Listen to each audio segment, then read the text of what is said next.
Good afternoon, everyone, wherever you are. My name is Nazrin. I am currently in Kuala Lumpur, Malaysia, and I understand that we have attendees from Cambodia, Vietnam, and Myanmar. So we have quite a good international gathering here online from everywhere in Southeast Asia. I would like to welcome you to our session today, our webinar titled Measure Your Learning Impact. How do you level up your results? And today we're going to be talking very quickly about an hour about how we can use different levels of measurement as we do for training. So at the end of every training, you would sometimes give out a form, like an evaluation form. Not many people know that there are actually different levels to this. And the level that you are measuring with that evaluation form is usually just the lowest level, which is level 1. So if you think that sounds interesting, that there's actually level 2, level 3, level 4, level 5, then you have come to the right place, and we're going to have a really good discussion today.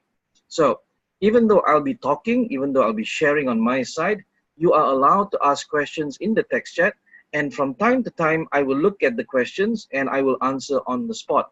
However, if you are the kind of person who likes to listen to everything before you ask a question, at the end of this session, we do have a Q&A session. So don't worry, we will actually give you some time to ask your questions.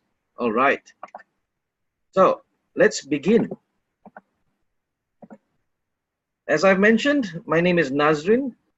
This slide is a little embarrassing because it talks about me. I have been in learning and development since in the fall. I think I've lost count. I think it's been 20 years now.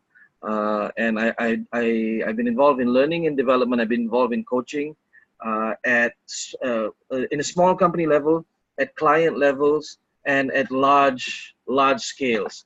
So there's quite a few things that I've done that have contributed to what I'm going to share with you today. So I will do my best to share as much as I can.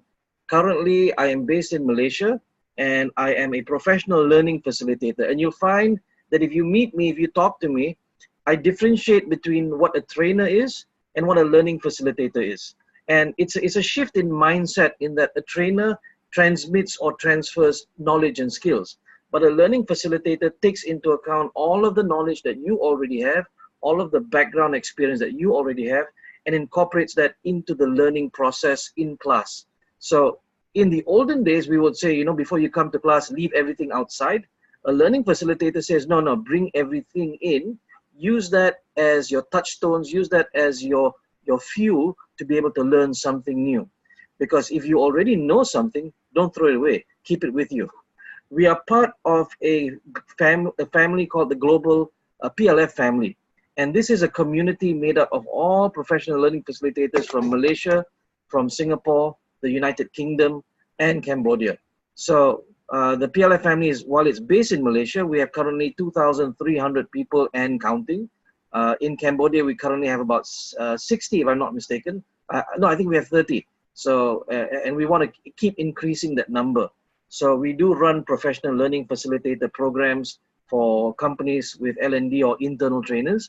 If you want to know more about that, please contact us. At the same time, I am also a partner with the Capacity Specialist, the company that runs this webinar. And the Capacity Specialist is one of the leading innovation and learning experts in Cambodia. We work in quite a few markets. We do mostly middle management and leadership training, and we work on soft skills, workplace performance skills, workplace coaching, workplace learning. So that's what we enjoy doing. That's what we enjoy upskilling our clients in Cambodia.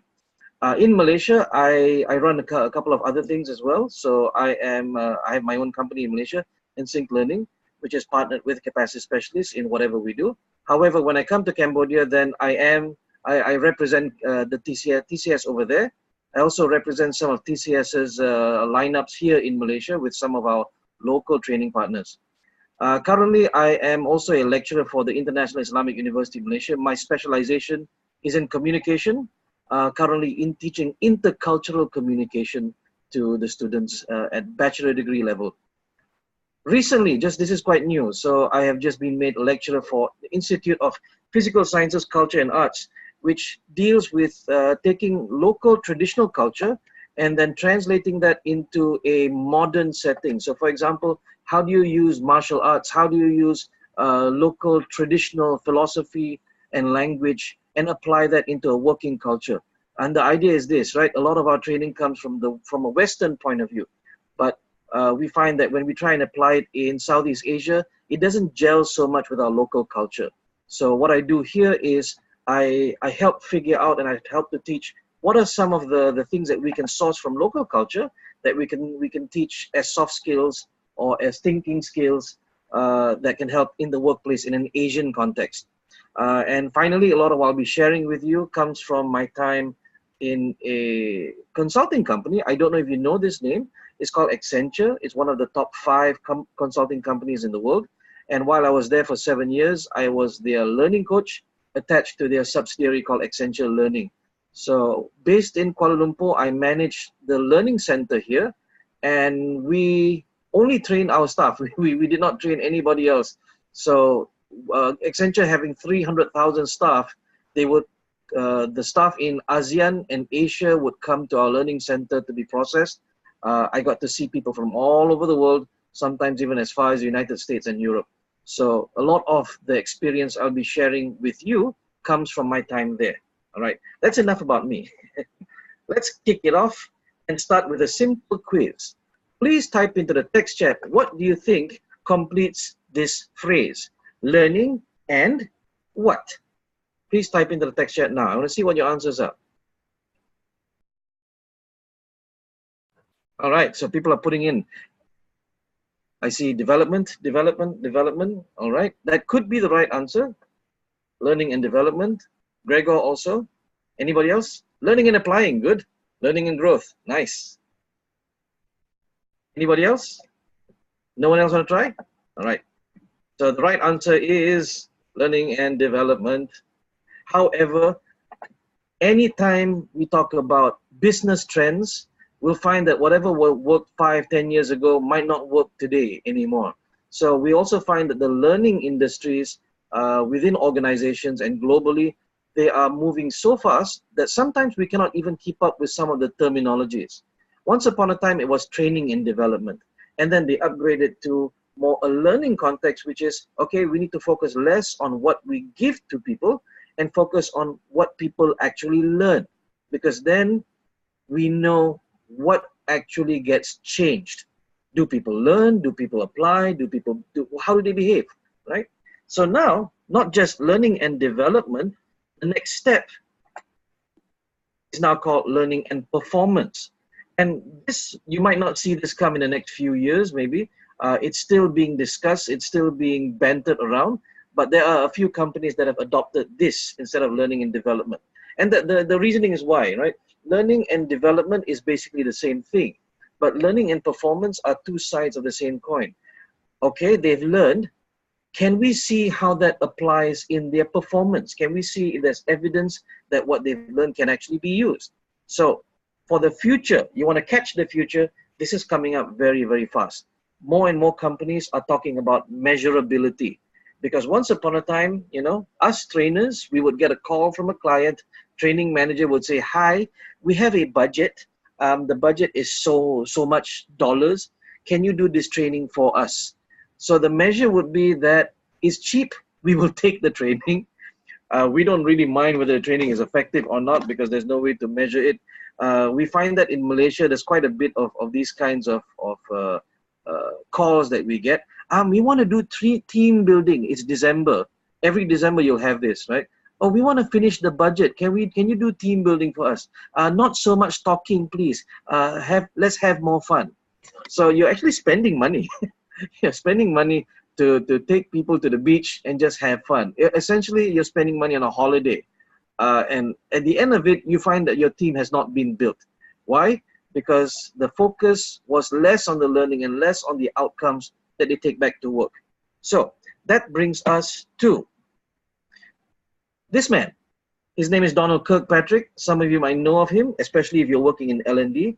Donald Kirkpatrick was a professor. He's passed away in 2014, but a lot of his work has been carried on by his son.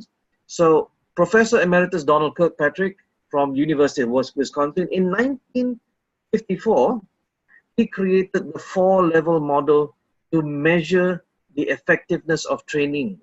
So he started this out as his PhD. It was meant to be just his research for his PhD, but after he published it in journals in 1959, and especially after he wrote this book called Evaluating Training Programs, a lot of companies, a lot of training providers and trainers started using his methodology to measure training.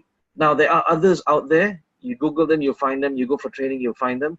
But none as widespread, as powerful, as high impact as Dr. Kirkpatrick's stuff, right?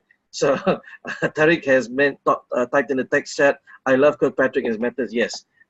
There's a reason why it's stayed for so long, is because it's very, very easy to apply, very easy to understand, and it's quite compatible with other methodologies of teaching and training.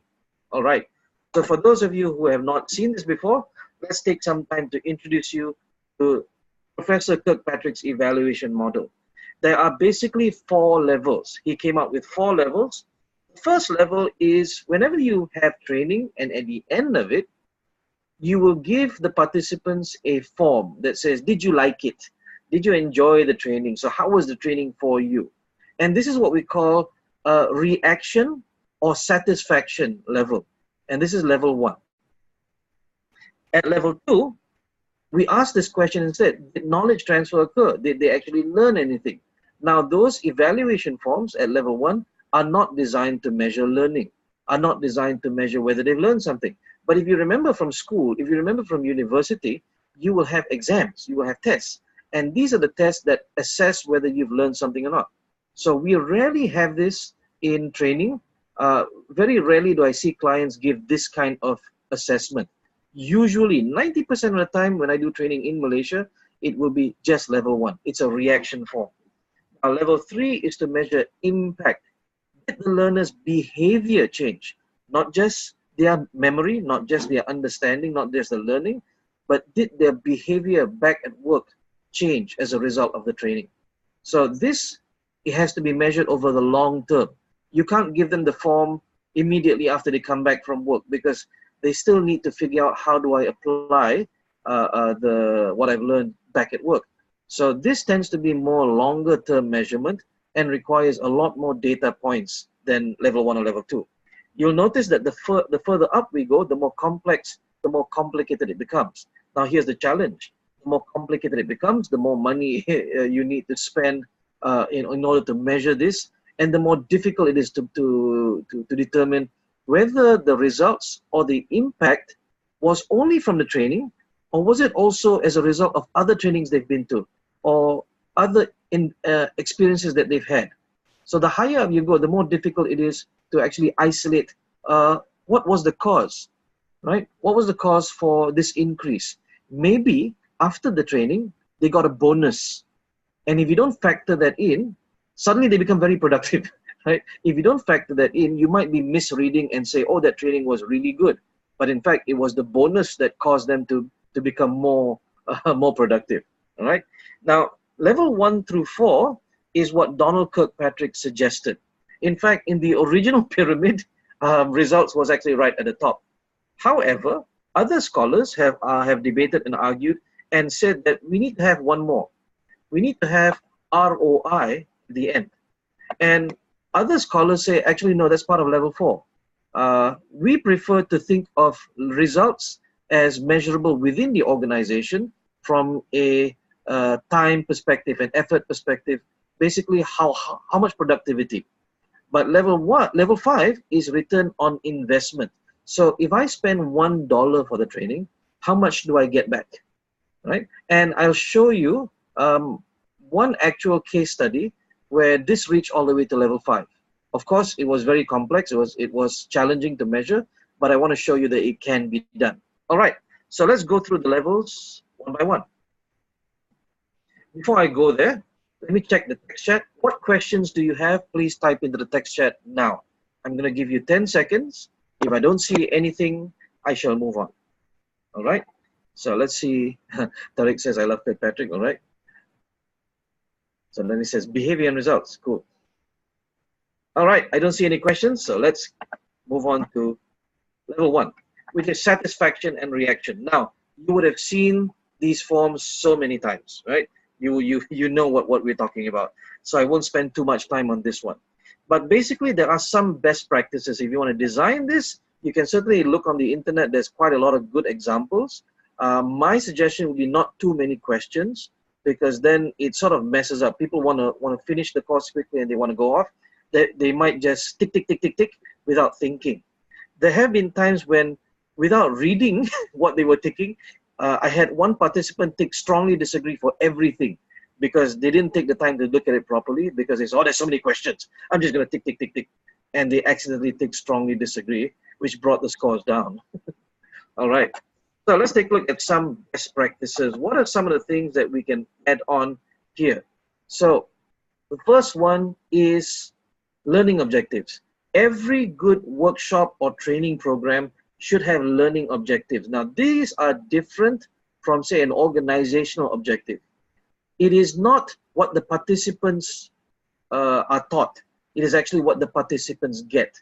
So a good learning objective is something that is easily measurable, not, oh, at the end of the training, the participants will be able to fathom or understand only. They must be able to apply, right? So when you measure this, you must make sure that from the very beginning, the trainers or training provider that you engage must have a clear idea of what their learning objectives are, so that you, as L&D, will know what you're measuring. Number 2, course materials. Of course, do they get workbooks? Do they get notes? Do they get online stuff that they can refer to? Content relevance. This has to do with whether they are able to use this in the context of their work. So if the training program was not well designed or is off the shelf, right? Off the shelf means it's very generic, like a communication course or a leadership course or a presentation skills course. Let's take an example of a presentation skills course.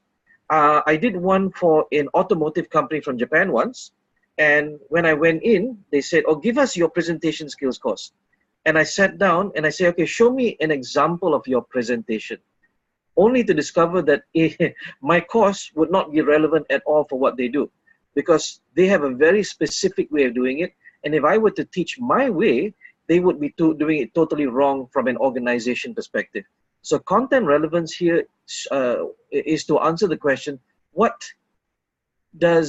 is there a link between what is taught and whether they can apply it within the culture and the context of their own organization?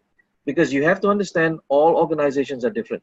So when you do a proper TNA, if your trainer or training provider does a proper TNA with you, then there should not be a problem here. But if your participants are giving 0 or giving strongly disagree for content relevance, then you can be sure that there was something wrong in the design of the course. Next, this comes to talk about the facilitator in terms of delivery and style. So both of these measure slightly different things. So delivery can be how they've designed the course and how they talk, how what the pacing is like, what their time management is like. But style, of course, it has to do with his humor, has to do with how comfortable they feel during the workshop.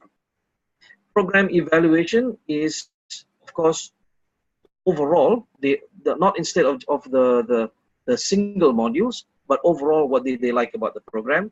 And here some people want to put this in, right? It's not actually part of the training, but sometimes they slip in a question on, were the facilities okay? How was the food?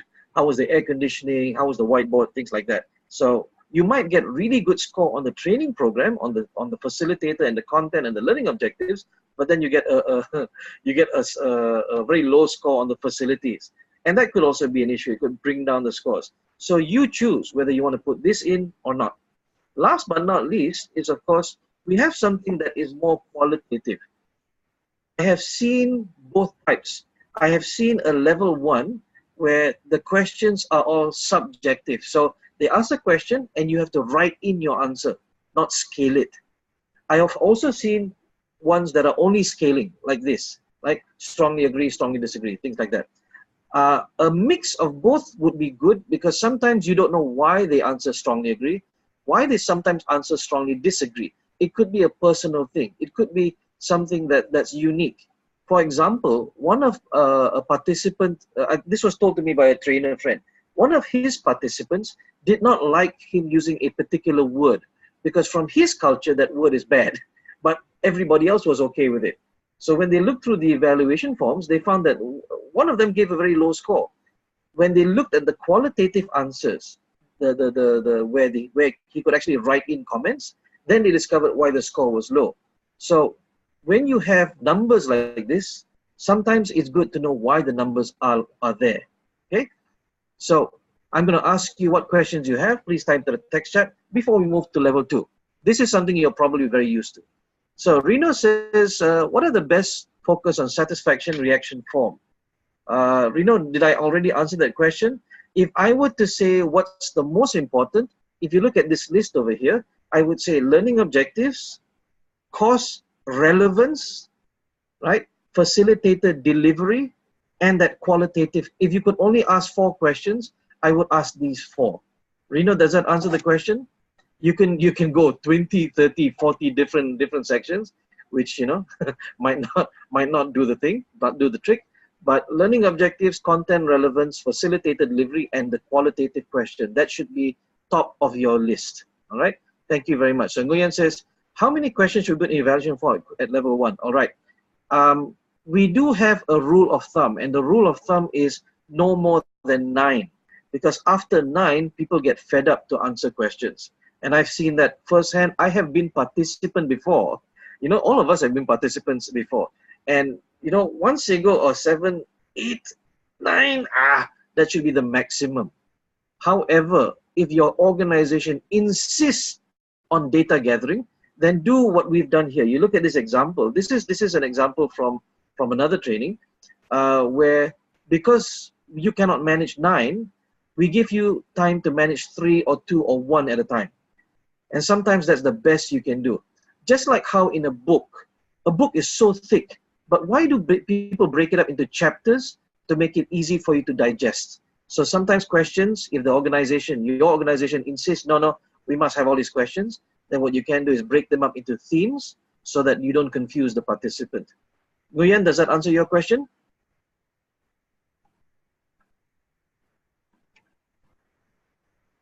All right, I don't see any more other questions. Let's move on to level 2. Okay, I think I spent too much time on this one because you guys should be quite familiar with this. Okay, level 2. So what can we do at level 2 to measure learning? Well, first off, my suggestion would be to find someone in your organization with a Bachelor of Education degree, because then they would have been taught assessment, they would have been taught how to assess learning. And this person in your organization could actually help you craft those questions. However, if you want to do something simple, right? You do something simple, here are a few things you can do. Number 1, a pre and post test.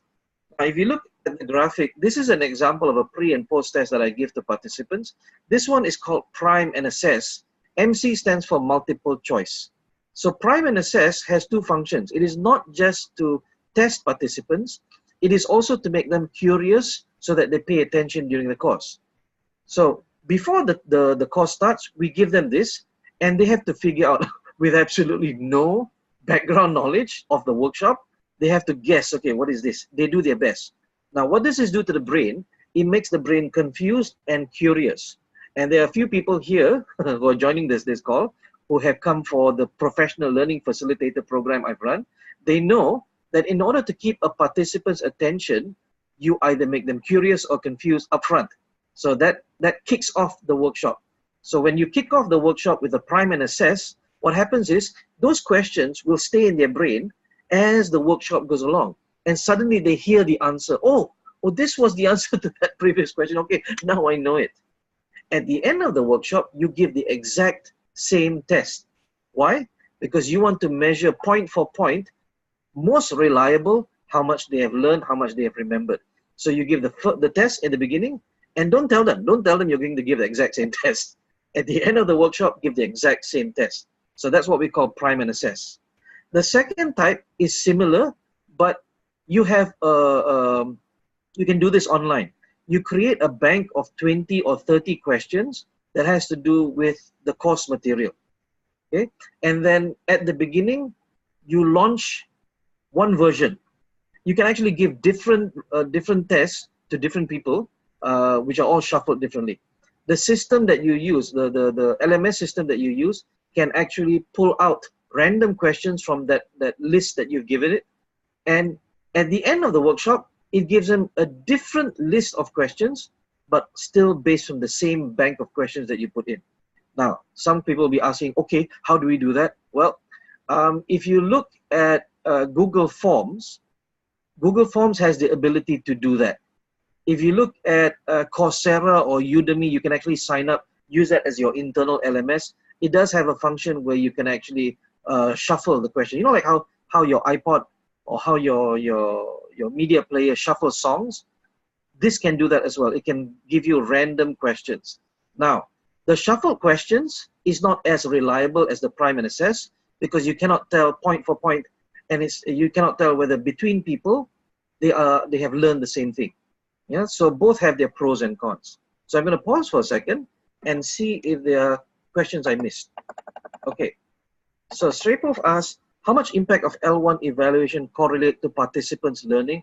Srepov, if you design it at L1, according to how Donald Kirkpatrick has defined L1, nothing, no, almost no impact at all. It will be how much fun it was. So because it's satisfaction and reaction, L1 only measures how much fun it was. But if you drop in a pre and post test into the assessment, then it becomes a mix of L1 and L2. I would not recommend that because it confuses the participants. So I hope that answers the question. It has almost no impact, doesn't have any correlation that I know of. So Pek asks this question, we have provided leadership trainings for managers. After the training, some managers change, but some do not change. How to handle this situation? All right. So the fact that you know that they have not changed means that you've measured.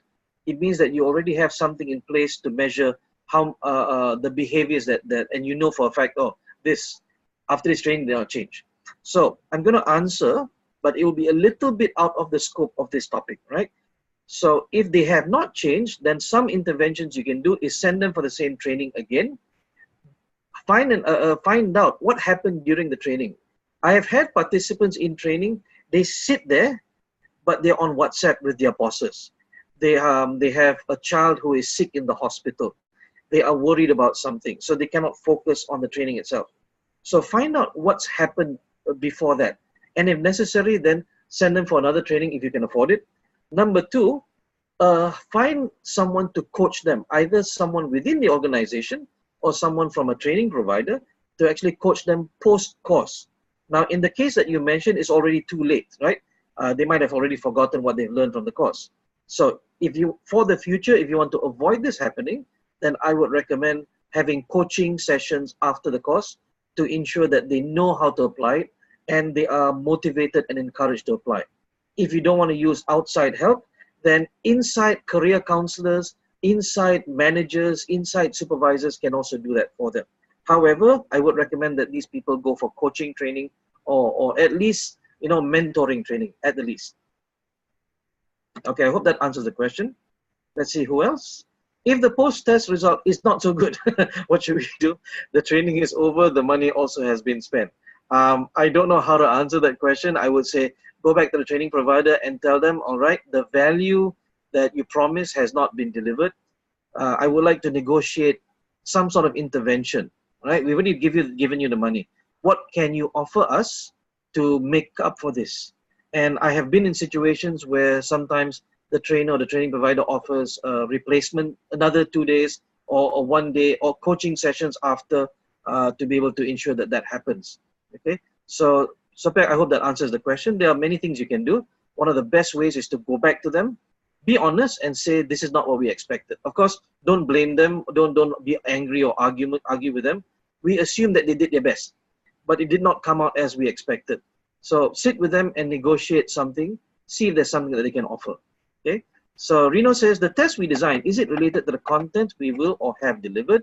The answer is yes. It should be related to the content. The best thing to do is to actually pull exactly from the slides, the content itself, because sometimes, where a trainer might not say it exactly the same. They might use different words or different terminologies.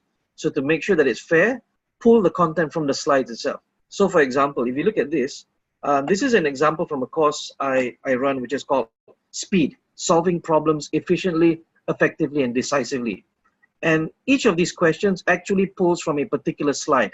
So if the participants argue, but you did not teach us this, we'll go back and we should know it's actually on the slides. Because sometimes trainers do forget to say something, they do forget to mention something. So to make sure that's covered, you please ensure that the test is pulled exactly word for word from the material, whether it's written in the notes or it's on the screen. To be more fair, pull it off the slides, because we sometimes don't give enough time for the participants to read from the notes, right? I hope that answers that question. All right, so Vanta, I think, who should design the pre and post test, the training provider or the L&D staff? Well, pre and post test has to do with the content. Therefore, only the training provider and the trainer will know what questions to ask. The L&D staff might not be able to, and it's extra work. It's extra work for the L&D staff. Better to get the trainer and training provider to do it. Hope that answers that question. All right. Okay, cool. So we've gone through all questions. Let me just get a pause for a second, just to make sure that all your questions have been answered. If not, do not be shy. Please ask me again. And if we need to have a conversation afterwards, I will be happy to schedule something and we can talk about it. All right. Good. Next. You can do subjective written. Now, subjective written is old school essays from university. What subjective written does is you are not able to measure pre and post because you don't give a pre-subjective written, but you can measure how much they've learned after the course by getting them to write an essay. For example, for speed, which is a problem-solving course, we say, all right, based on what you have learned, here is a situation. Now, tell me how you would use the tools that you have learned to solve the problems in this situation. And they will have, like, say, 30 minutes to write an essay. And then the trainer, which is a bit more difficult, has to go through the essay and identify based on a set rubric. Okay, everyone knows what a rubric is. It is a list of items that tells the trainer, okay, they got the answer right, they understand it right. So just as like how a lecturer does it, how a teacher does it, when they mark essays, they will look for certain things that tell them, okay, the understanding level is up to 3 stars or 4 stars or perfect, right? So you can give a subjective written test. This tells you more about how they understand, and they cannot copy. I mean, if you do a pre and post test, they can copy from someone sitting next to them. But a subjective written test, just like all of our exams, they are very, very qualitative. Okay, so the trainer themselves will need to do a lot of extra work to be able to assess that. Okay, another type is what we call a module assessment. So if in one day the course has 4 modules, at the end of every module, and what am I calling a module? It is that time from, say, 8 o'clock to 9:30 or 10 o'clock before the break. So that's one module. Before they close that module, before they go for their tea break, or before they go for lunch, they will need to sit for a small project, right? So we give you a case study. I work as a team or work as individuals, and then present it back to us. And that tells you that they understand the concept or not, they understand the techniques or not. Again, this is also very subjective. It puts a lot of pressure on the trainer, but what's good is the trainer can see whether they are progressing or not. The last type is what we call final project work. Now, final project work can be merged with module assessment. So every module you have a short assessment to measure whether they understand it or not. At the end of the 2-day program, maybe, right, they have one final project. You give them maybe half a day to work on it. Okay, we're going to give you this case study. Now, in every team, please come up with a solution to this case study and then present it back to us, and we will have peer reviews. So every team can actually criticize the others' solutions, and they must defend their solutions, for example. They must justify the solution. How they justify, how they explain, shows whether they understood the concept and the techniques that were taught in the course. This one is the most amount of work for the participants and the trainer, but it is also the most satisfying, because if L&D comes in or the CEO comes in, he or she gets to see, oh, this is what they've learned. Okay, so the easiest one to do is pre and post. The most difficult one is final project work. But of course, you spend more, time and effort, you get more feedback, you get more results. All right. So please tell me what questions you have. If I don't see anything in 10 seconds, we shall move on to level 3, impact or behavior. Don't be shy.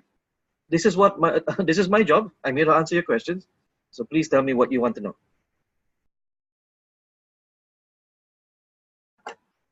All right. So Nguyen says, is final project work quite seem? I think what you're saying is quite the same. Well, yes and no. Module assessment only measures a particular skill set in that module. So for example, in speed, in my problem solving course, I have, say, a section called making decisions. So at the end of the module, it only assesses how well they make decisions using the tools that I've given them. Only that thing. And the next one is improving efficiency. That's another module where we talk about processes and how to improve processes. So that the assessment only tests how well they understand the concept of process improvement and how they apply it to a particular case study. But at the end of the workshop, the final project is how do they use all of those tools together to solve a very complex problem. Does that answer the question? By principle, yes, it's the same. But think of your school exams, right? Your mid-exam tests chapter 1 to chapter 5. The next exam tests chapter 6 to chapter 10. Then your final exam tests everything from the year. So, Nguyen, does that answer the question? Okay, cool. All right. So, level 3, by far, is very, very unique in that not many companies want to spend to do this, to measure impact behavior. Why? And I'll spend only a little bit time on this. It's because, like I said, we do not know whether the impact came from just that course or other courses they've been to, or a bonus that they got, or a team building that they just went for. They're feeling very refreshed. So level 3 requires very, very in-depth measurement by the L&D, or very in-depth collaboration with a training provider or a consultant company. So how do you do this? What's the best way of doing this? Number 1, identify your internal competencies. If we were going to talk about competencies, it would take years, because every single company has a different idea of what their competencies are. So identify first, what are the competencies you are measuring? For example, in TCS, we propose 5 competencies, which are thinking, productivity, collaborating, managing, and leading. And each of these competencies have sub-competencies, sub-skills that we can measure. So for example, communication, interpersonal relationship building goes under collaborating. Time management, scheduling, project management goes under productivity, for example. Problem solving, growth mindset goes under thinking. So you must first identify what are your competencies, because if you do not have that, there's nothing you can measure.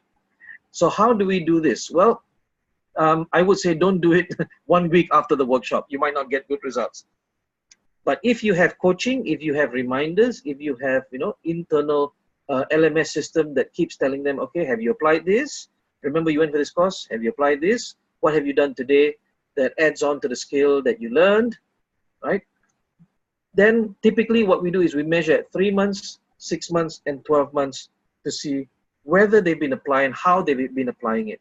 Now, who measures? Well, you might not have enough staff, or you might not have enough money to have a training provider come and do it. So usually what we do is we give it to their supervisors, their immediate supervisors, who are the ones who monitor them every day and notice behavior changes, right? So here's an example. This is something I pulled from a synchronicity perception questionnaire. I won't explain what the course is, but if you look at the questions, these are the questions that the supervisors have to tick on once a week to see if there's an improvement. Yeah, it's very simple. In fact, it's too simple. You will find some other questionnaires are more complex. They can give you more detailed numbered data.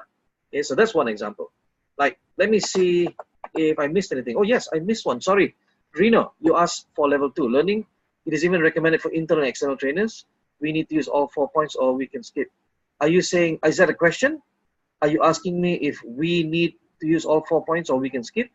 Because I don't know what 4 points you're referring to. because if you're referring to the 4 points I mentioned in level 1, you ask the question, which are the most important, then that's not level 2. Okay, so while you clarify that, I'm going to go to other questions. Sarani says, how do we know the training meet the participants' need beside the evaluation? Well, if you don't have any forms, then what you can do is you can randomly interview participants to find out whether it has done so or not. So I personally, my personal choice is, if you can do it, meet them face to face, get feedback from them. And it doesn't have to be long. It can be a 5-minute conversation. You don't have to do all 30 participants. Just randomly select. And if you find that from the random sample, you chose 4 people, one person says it did not meet, okay, then there's a possibility you want to recheck whether there was a design error or something that did not meet the specifications for certain people. Now I'll tell you why this happens. Sometimes clients give us people from everywhere in the organization. Let's say they want to learn customer service skills, but they give us everybody from operations, from the back end, who don't meet customers. So of course, when they answer the question, they say, no, it did not meet my need, I don't need this. So you want to also check whether you send the right people for the training, whether the audience type is correct. Okay, so Tazin says, so can we say that level 2 is more related to trainer for evaluation? I'm not sure whether I understand the question, right? Level 2 is prepared by the trainer. It should be, because they know the content better.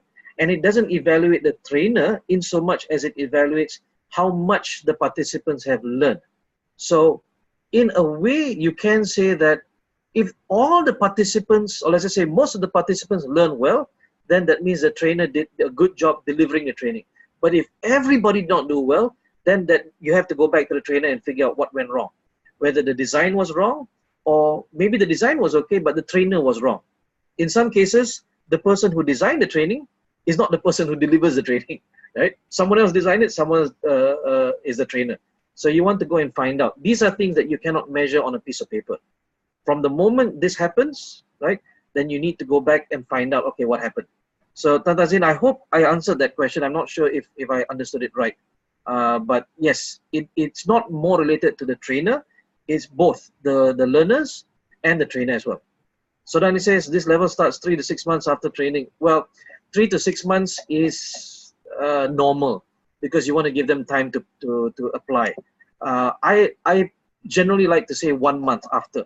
But usually what happens in Malaysia is we have so many public holidays. We have so many like, oh, we can't do this because we have this project coming up and things like that. So you'll find that a lot of training providers, for the first 3 months, they will recommend coaching. And after those 3 months, then they'll start measuring. Okay.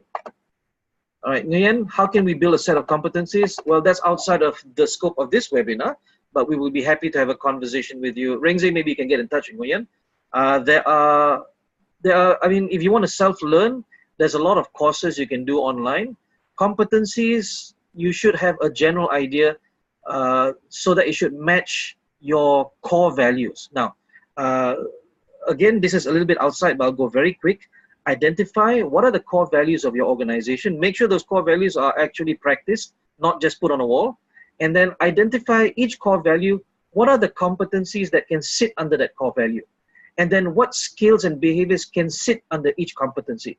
Then you can have a competency framework. You can have a pyramid, a nice pyramid where you can say, okay, these skills contribute towards this core value. Okay, Nguyen, I hope that answers very quickly. Rina says pre-post test. Oh, the 4. Okay. Can I get back to you on that, because I don't remember the question. So learning is even when we need to use all 4 points, or we can skip. I see. All right. If you do pre and post test, okay, then you will not need to well, sorry, I'm sorry. If you do final project work, then you don't need to do pre, post test and subjective written. There's no point. But if you do final project work, I would recommend that you do module assessment, because what happens, I've seen trainers, okay, I'll admit I've done it myself. I made a mistake. I did only final project work without module assessment, and it turned out nonsense. Imagine guys, if you do training, right, or if you send your child to school and there's only a final exam, there's no midterm exam, nothing in between, just final exam. How do you know that they are progressing? So there's no intermediate assessment. Okay, so I hope that answers that question. If you do a final project work, then pre-post and subjective, you don't need to. All right, let's move on. We have a couple more levels to go through, and then we need to allocate time for questions. Level 4. Now, level 4 at results is by far one of the most difficult things to do. What we normally do is we involve consultants or universities. In this example, I pulled from the internet. Information mapping is a methodology I was certified in a long time ago. And one of the things that people look for is, what are the results? So if the results come back as sentences like, oh, you will get improved communication skills, but then people ask, by how much? What is the number? That's when things get tricky. So at the results level, you want to be able to report to your board, to your management, this is the amount that has been improved or reduced. So there are two things that you can measure here, and both are measurable. Number one is tangible results, reduced in time and effort, reduction in time and effort, increase or improvement in accuracy. So this relates to things like writing skills, reporting skills, no more typos when they write, when they communicate in an email or when they talk, there's less of a communication gap. Improve organizational performance, of course, talks about overall, can they perform at a departmental level. So that can be measured from before and after. So every year when you do your performance management, you should be able to see that the people in that department who went for the training, the numbers should be rising. That's the tangible results. The intangible results can still be measured, but you need to apply a number to it. It can be increased goodwill.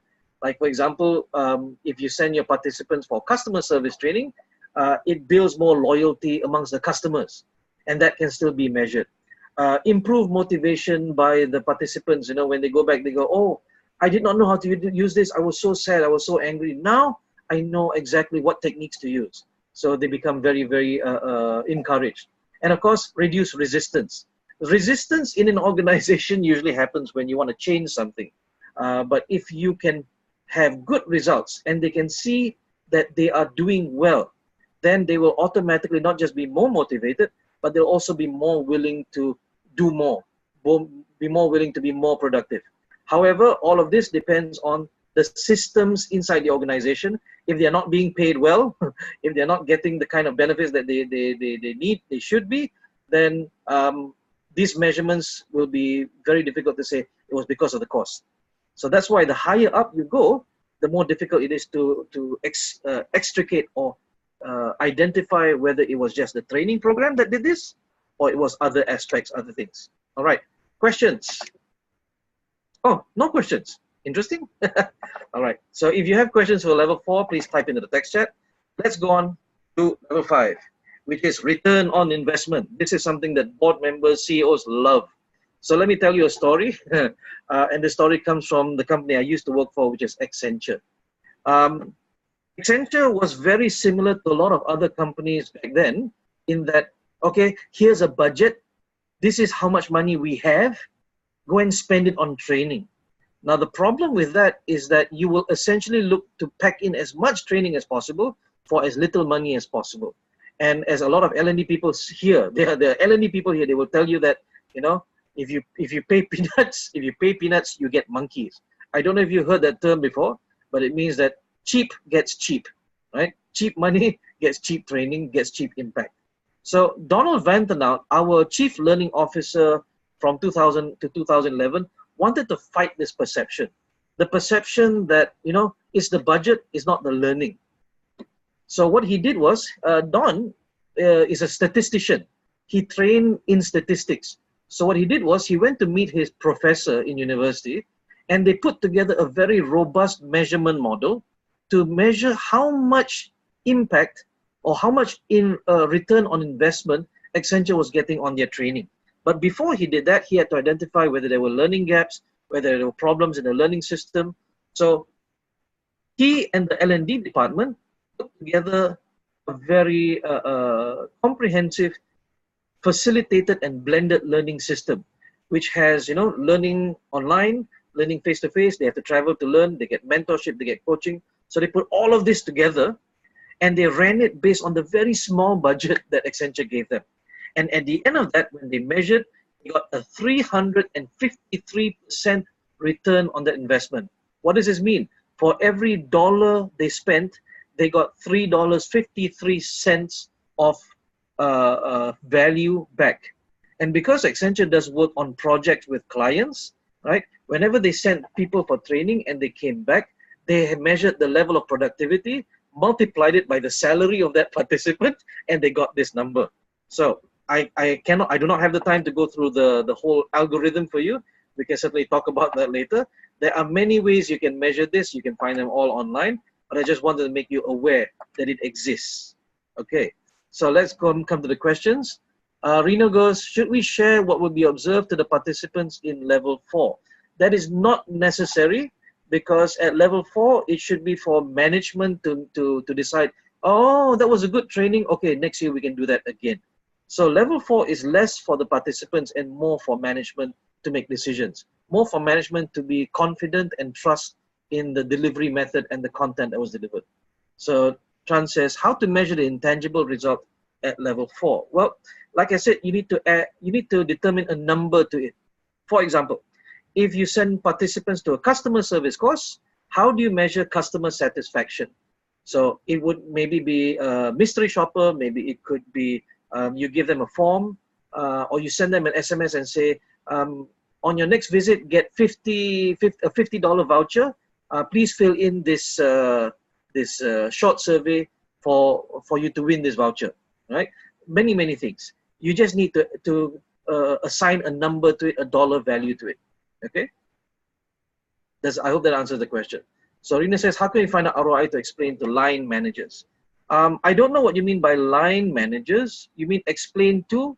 Are they the ones making the training decisions? Like, oh, this is how much we should spend? Okay.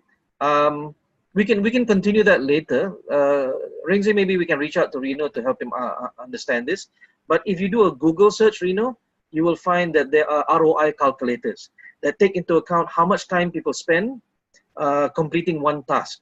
It's actually a lot easier for manufacturing because they have takt time, right? So manufacturing, if one person spends 3 seconds doing one thing, after they go for training, they spend 2 seconds doing. That means there's a 33% reduction in time, right? So that gives you, and you multiply that by their salary, and you get that ROI. Okay, so that's the easiest way to explain it. But it's easily self-learned. But if you want to chat with us a little bit later, sure, we have no problem with that. So Reno, hope that answered that question. Okay, so here's the kicker. I left Accenture in 2015. I resigned from Accenture to learn to become an independent trainer, but mostly, of course, because of work-life balance, to spend more time with my family. But I knew this number. Up until 2015, this is what happened. Don took that number, 353%, brought it back to the Accenture CEO, brought it to the board and said, guys, this is what we're missing out on. Because you give us such a small budget, so we get 353% return on investment on only a small number of people. The bigger the budget you give us, the more your return on investment. Now, these people are numbers people, right? They see a number like 353, they go, that is worth it.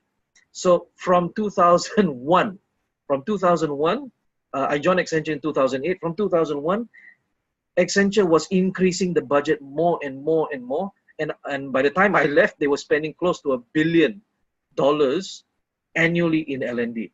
So this was for not just L&D delivery, but for, I think what they call capability development, talent development, learning and development, the learning centers.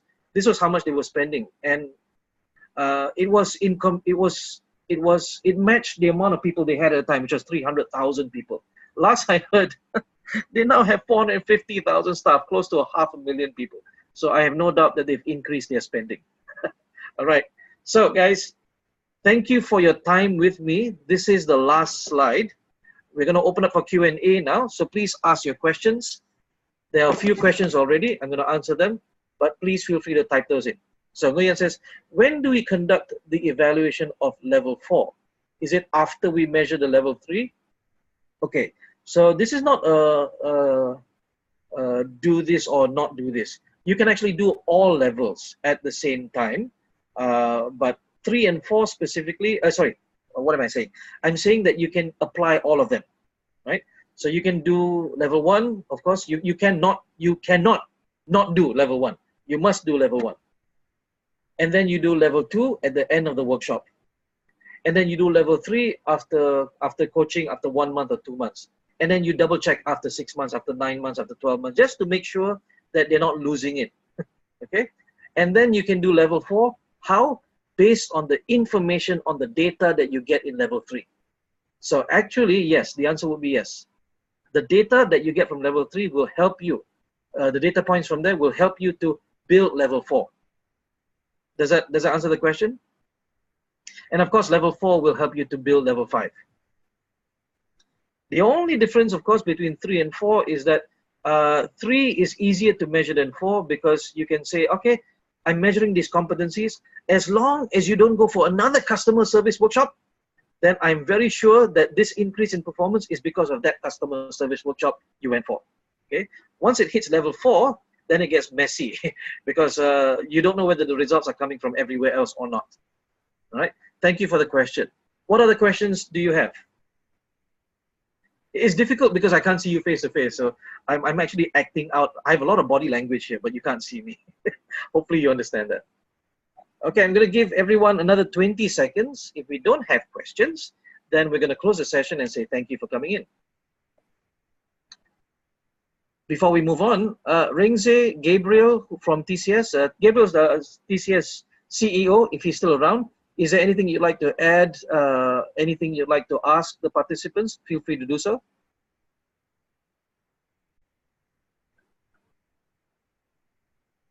All right, looks like we have no questions. But if you suddenly think of a question, then feel free to email us, reach out to us. We'll be happy to help you out there. Now, do not run away. Please do not run away, because of course, we need to do A level 1. It's just ironic that we're doing this course in this webinar with this topic, which of course ends in a survey, a level 1 survey. So Ringze is going to put in to the text chat a link, right? Which will also be followed up with an email, I believe. So Ringze, if you could help us put in the link to the text chat, and everyone please click on that link. You will get a form will pop up. Please do us the favor. Please do me the honor of sharing with us what you liked about it, what you didn't like about it, and if there's anything we can improve. We'll be happy to take all of your feedback.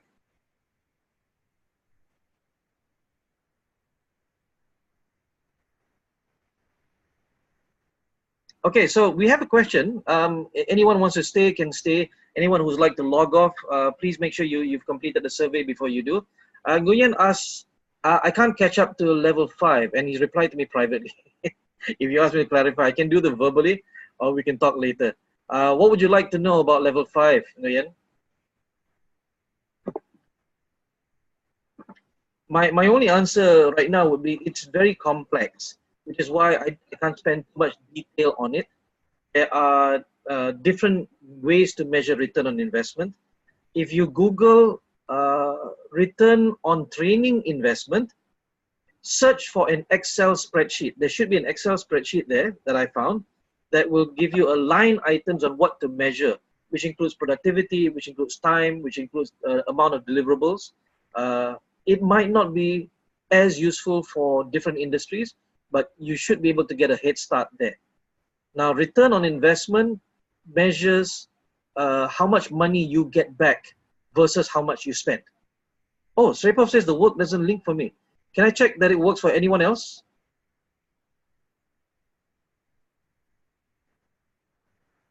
It works? Okay. So maybe we send you an email then. Thank you very much. Okay, so I hope that answers the question, Nguyen. There is a calculator. There are some companies, they come up with just a calculator. They just plot in all the numbers. But in the case of Accenture, because Accenture is so large, there's so many data points. It was a 1-year project. Actually, it was his doctoral thesis. It was Don's doctoral thesis. So he got 2 things out of the same what's the word, effort. He got a PhD out of it, and he also wrote a book. Oh, okay. So, by the way, guys, if you're still here, there is a book that you can buy that was written by Don, and it's called Return on Learning. And, oh, I'm sorry, I'm replying to Nguyen. Okay. It's called Return on Learning. If you don't want to buy the book, you can certainly, I think you can buy an ebook online, or search for Return on Learning Accenture. There are quite a few white papers that you can read, some research papers based on the book itself, right? So that should get you some idea on level 5. However, I do want to warn you, level 5, like I said, is complex and it can get expensive, and it can be quite difficult to get buy-in from your bosses, from your CEOs. So make sure that you're prepared with as much good benefits. Understand all the good benefits first, and then go and approach them, right? So this is the book I'm talking about, Return on Learning, Training for High Performance at Accenture. Feel free to check that out. It is a bit old, but it's still quite relevant. Okay, so we have come to the end of our hour. I would like to thank everyone for coming in and sharing our time with us. Thank you very much, everyone. We will see you again in the next webinar. Have a good day. Have a good weekend coming up. Bye-bye.